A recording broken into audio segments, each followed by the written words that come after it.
बंगाल में एक डॉक्टर के साथ बलात्कार हुआ। अभी कैंडल मार्च चल ही रहा था कि उत्तर प्रदेश में एक डॉक्टर के साथ बलात्कार हो गया।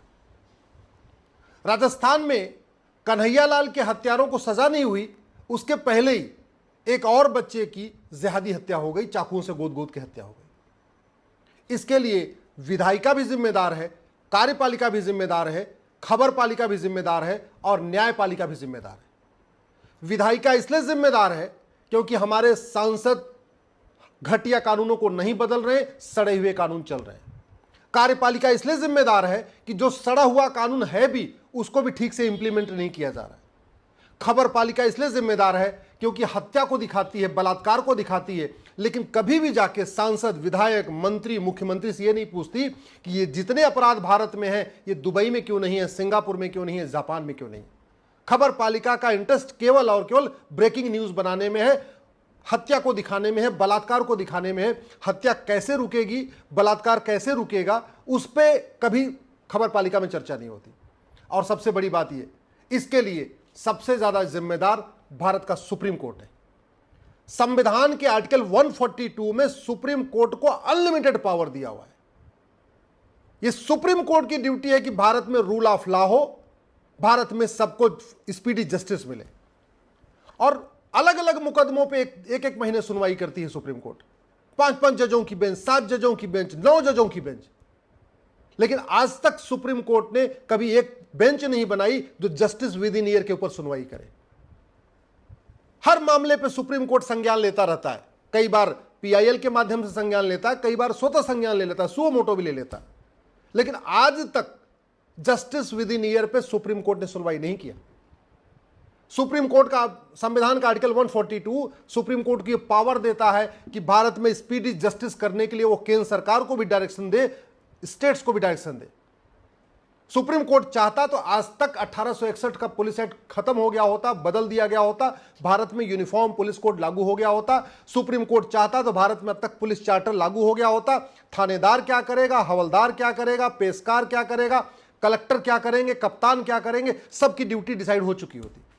लेकिन न तो आज तक यूनिफॉर्म पुलिस कोड लागू हुआ, न पुलिस चार्टर लागू हुआ। 1861 का पुलिस एक्ट चल रहा है जिसके कारण पुलिस सत्ता की गुलाम है। यूपी की पुलिस अलग तरीके से काम कर रही है, बिहार की पुलिस अलग तरीके से काम कर रही है, बंगाल की पुलिस अलग तरीके से काम कर रही है, केरल की पुलिस अलग तरीके से काम कर रही है। जबकि देश के सभी पुलिस को वेतन भत्ता, गाड़ी बंगला किस लिए मिलता है? भ्रष्टाचार खत्म करने के लिए, अपराध खत्म करने के लिए, रूल ऑफ लॉ स्टैब्लिश करने के लिए। रूल ऑफ लॉ इंडेक्स में हम आज तक टॉप 50 कभी आए नहीं। करप्शन परसेप्शन इंडेक्स में आज तक कभी हम टॉप 50 में आए नहीं। कभी 70वें नंबर पे, कभी 75वें नंबर पे, कभी 80वें नंबर पे। इसके बावजूद सुप्रीम कोर्ट ने इसका संज्ञान नहीं लिया। भारत में इतना अपराध इसलिए चल रहा है, हत्या, बलात्कार, फिरौती, अपहरण, नशा तस्करी, मानव तस्करी, सब कुछ इसलिए चल रहा है कि एक तो कानून घटिया है, दूसरा न्याय व्यवस्था सड़ चुकी है। 10-10 साल मुकदमे चलते हैं, 15-15 साल मुकदमे चलते हैं। इलाहाबाद हाई कोर्ट में तो 30-30 साल मुकदमे पेंडिंग रहते हैं। यह सिचुएशन हो चुकी है। केवल जस्टिस विद इन ईयर लागू हो जाए ना तो भारत की 50% समस्याओं का समाधान हो सकता है। और सुप्रीम कोर्ट के पास इतनी शक्ति है कि वो भारत में चाहे तो जस्टिस विद इन ईयर लागू करवा दे। करना क्या है? एक यूनिफॉर्म पुलिस कोड लागू करवाना है, आर्टिकल 142 इतनी पावर देता है सुप्रीम कोर्ट को। एक यूनिफॉर्म जुडिशियल कोड लागू करना है, आर्टिकल 142 सुप्रीम कोर्ट कितनी पावर देता है। एक जुडिशियल चार्टर लागू करना है, आर्टिकल 142 इतनी पावर देता है सुप्रीम कोर्ट को। एक यूनिफॉर्म एडमिनिस्ट्रेटिव कोड लागू कराना है, सुप्रीम कोर्ट इतनी पावर देता है, संविधान इतनी पावर देता है सुप्रीम कोर्ट को। एक एडमिनिस्ट्रेटिव चार्टर लागू करना है, सुप्रीम कोर्ट 142 को यूज करके उसको भी कर सकता है। एक सिटीजन चार्टर लागू करना है, झूठी शिकायत, झूठे एफआईआर, झूठी जांच, झूठी गवाही, झूठा एफिडेविट, झूठा मुकदमा, इसको बंद किया जा सकता है, इमीडिएटली बंद किया जा सकता है सुप्रीम कोर्ट चाह ले तो। ये जो झूठे आधार बन रहे हैं, झूठे राशन कार्ड बन रहे हैं, झूठे ड्राइविंग लाइसेंस बन रहे हैं, झूठे वोटर आईडी बन रहे हैं, झूठे बर्थ सर्टिफिकेट बन रहे हैं, जो झूठे हेल्थ सर्टिफिकेट बन रहे हैं, झूठे डोमिसाइल सर्टिफिकेट बन रहे हैं, ये सुप्रीम कोर्ट चाह ले तो मैं कह रहा हूं 1 महीने के अंदर बंद हो जाएगा। केवल झूठ को गंभीर अपराध। आखिर मुकदमे लंबे चलते क्यों हैं? क्योंकि जो दोषी होता है वो सब कुछ झूठ के सहारे मुकदमे को आगे बढ़ाता है। जो दोषी होता है, जो अपराधी होता है, जो बलात्कारी होता है, जो भ्रष्टाचारी होता है, वो करता क्या है? झूठे गवाह लाता है, झूठे कागज बनवाता है, झूठे एफिडेविट फाइल करता है, सबको तो झूठ करता है। इस झूठ का इलाज एक दिन के अंदर हो सकता है। Supreme court narco polygraph brain mapping को मैंडेटरी करने के लिए गाइडलाइन बना दे। किसने रोका है? अरे जब संविधान बना था तो उस समय narco polygraph brain mapping test ये टेक्निक थी ही नहीं, इसलिए संविधान निर्माताओं ने उसको संविधान में नहीं डाला। जब ये संविधान बना था तो उस समय व्हाट्सएप नहीं था, ईमेल नहीं था, टेलीग्राफ नहीं था, फेसबुक नहीं था, ट्विटर नहीं था, मोबाइल फोन नहीं था। नार्को पॉलीग्राफ ब्रेन मैपिंग तो दूर की बात है। अगर सुप्रीम कोर्ट अपनी आर्टिकल 142 की पावर यूज करके भारत में झूठ को गंभीर अपराध घोषित कर दे और झूठ पकड़ने के लिए नार्को पॉलीग्राफ ब्रेन मैपिंग अनिवार्य कर दे और सभी राज्य सरकारों को बोले हर जिले में एक narco polygraph brain mapping lab बनाओ, और जैसे ही हत्या का मुकदमा हो, बलात्कार का मुकदमा हो, फ्रॉड का मुकदमा हो, परजरी का मामला हो, बड़े स्कैम हो, कोयला घोटाला जैसा हो 1,76,000 करोड़ का, 2G घोटाला 1,36,000 करोड़ का हो, 70,000 करोड़ का कॉमनवेल्थ घोटाला हो, अगस्ता घोटाला हो, नेशनल हेराल्ड घोटाला हो, ऐसे घोटालों में केवल नार्को टेस्ट, पॉलीग्राफ टेस्ट और ब्रेन मैपिंग करवा ले, एक दिन करवा ले, मैं कह रहा हूं कि पूरा का पूरा सच सामने आ जाएगा। बंगाल में जो हुआ है, अगर narco test polygraph brain mapping होता तो पूरा सिंडिकेट, किसने किसने बलात्कार किया, क्यों बलात्कार किया, सब पता चल जाता। अगर नार्को पॉलीग्राफ ब्रेन मैपिंग कानून होता तो लखनऊ में कन्हैया लाल के हत्यारों को भी फांसी हो जाती, और उदयपुर में लखनऊ के कमलेश तिवारी के हत्यारों को भी फांसी होती और उदयपुर में कन्हैया लाल के हत्यारों को भी फांसी हो जाती।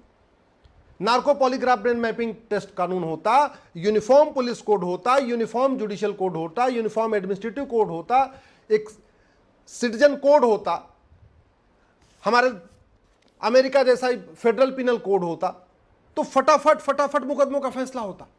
मुकदमे देरी से इसलिए चलते हैं क्योंकि एक पक्ष का वकील झूठ बोलता है, एक पक्ष का वकील झूठी दलीलें देता है, एक पक्ष जो है झूठी गवाही पेश करता है, एक पक्ष झूठे सर्टिफिकेट लाके इकट्ठा करता है, एक पक्ष सारे झूठे डॉक्यूमेंट इकट्ठा करता है, इसलिए मुकदमे लंबे चलते हैं। अल्टीमेटली मुकदमे लंबे चलते तभी है ना जब एक आदमी की वसीयत असली होती है, एक आदमी की वसीयत नकली होती है। अब नकली वसीयत बनवाता क्यों है आदमी? क्योंकि नकली वसीयत बनवाना गंभीर अपराध नहीं है। झूठी गवाही आदमी क्यों देता है? क्योंकि झूठी गवाही गंभीर अपराध नहीं है। झूठी शिकायत क्यों करता है? क्योंकि वो भी गंभीर अपराध नहीं है। झूठा एफिडेविट क्यों फाइल करता है? क्योंकि वो भी गंभीर अपराध नहीं है। हमने ये सिस्टम किया ही नहीं है।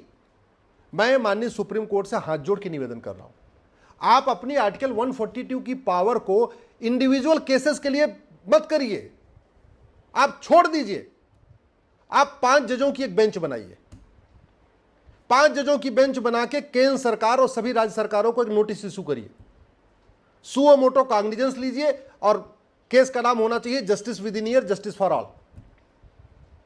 और अटॉर्नी जनरल, सॉलिसिटर जनरल से पूछिए, सारे एडवोकेट जनरल से पूछिए, सारे डीजीपी से उनकी ओपिनियन ले लीजिए, सारे चीफ सेक्रेटरी से ओपिनियन ले लीजिए। मैं ये नहीं कह रहा हूं, जो मैं कह रहा हूं वही कर लीजिए। एक पूरी एक्सपर्ट कमेटी बना दीजिए, देख लीजिए कि अब सिंगापुर में फटाफट मुकदमे कैसे डिसाइड होते हैं, अमेरिका में फटाफट कैसे डिसाइड होते हैं, जापान में फटाफट कैसे डिसाइड होते हैं। जितनी जितना झूठी शिकायत, झूठी गवाही यहां पे है, इतना अमेरिका में क्यों नहीं है, सिंगापुर में क्यों नहीं है, या बाकी और देशों में क्यों नहीं है? आप खुद पता करा लीजिए, मेरी बात मत मानिए। लेकिन आप सारे इंडिविजुअल केसेस छोड़िए, एक 5 जजों की बेंच बनाइए या 3 जजों की बेंच बनाइए और भारत में जस्टिस विद इन ईयर करने के लिए गाइडलाइन इशू करिए। आप यहां पे एक पुलिस चार्टर लागू करवाइए, एक जुडिशियल चार्टर लागू करवाइए, एडमिनिस्ट्रेटिव चार्टर लागू कराइए, सिटीजन चार्टर लागू कराइए। आपको अलग से जज जरूरत नहीं है, जितने जज हैं यही मुकदमे डिसाइड कर देंगे। केवल एक बार फर्जी मुकदमे खत्म हो जाए, नार्को पॉलीग्राफ ब्रेन मैपिंग कानून बन जाए, झूठ गंभीर अपराध हो जाए, 50% मुकदमे अपने आप खत्म हो जाएंगे।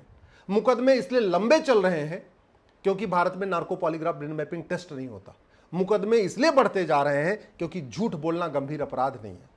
मुकदमे इसलिए लंबे चल रहे हैं क्योंकि झूठी गवाही गंभीर अपराध नहीं है। मुकदमे इसलिए लंबे चल रहे हैं क्योंकि हमारा पुलिस एक्ट 1861 वाला अंग्रेजों का महाघटिया है। भारत में आज तक यूनिफॉर्म पुलिस कोड लागू नहीं हुआ।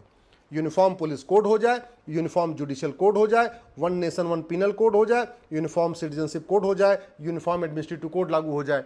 इतने से ही भारत में जस्टिस विद इन ईयर लागू हो जाएगा। और संविधान का आर्टिकल 142 सुप्रीम कोर्ट को यह पावर देता है कि वो फटाफट जस्टिस करने के लिए, स्पीडी जस्टिस करने के लिए जो गाइडलाइन चाहे बनाए, संविधान बिल्कुल उसको पावर देता है सुप्रीम कोर्ट।